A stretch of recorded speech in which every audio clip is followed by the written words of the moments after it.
మన్మనా భవ మద్భక్తో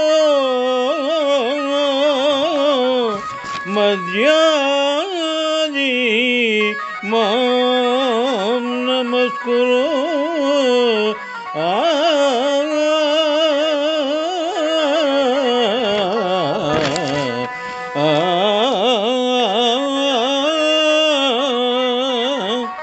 మామేవైష్యసి యుక్తైవమాత్మానం మత్పరాయణః.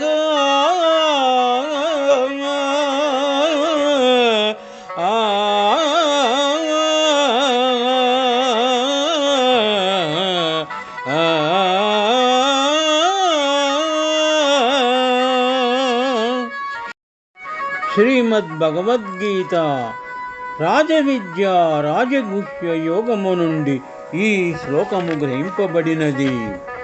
శ్రీకృష్ణ భగవానుడు అర్జునునకు నిరంతరము దైవపరాయణుడవై వర్తింపుము అని గీతోపదేశము చేసినారు.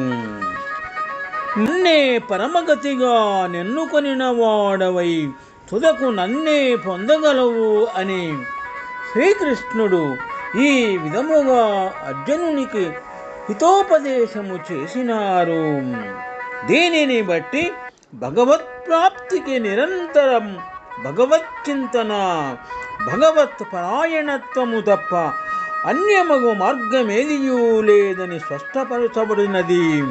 కావున దుఃఖభూయిష్టమై అనిత్యమైనట్టి ఈ సంసార స్థితి నుండి తప్పించుకొని నిరతిశయానంద రూప కైవల్యమును బడయుటకై జీవుడు తన మనస్సును దృశ్య విషయముల నుండి మరల్చి దైవోన్ముఖముగా ఆత్మోన్ముఖముగాను నర్పవలయును.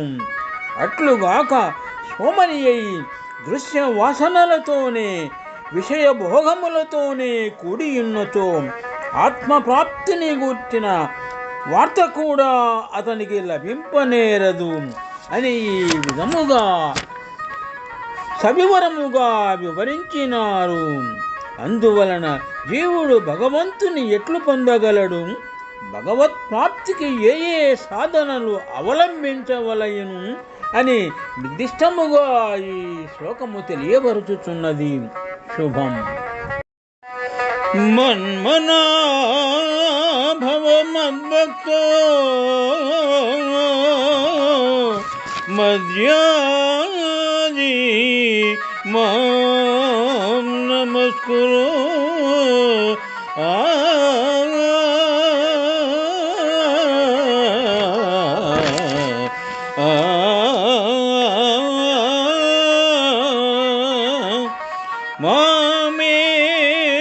మామేవైష్యసి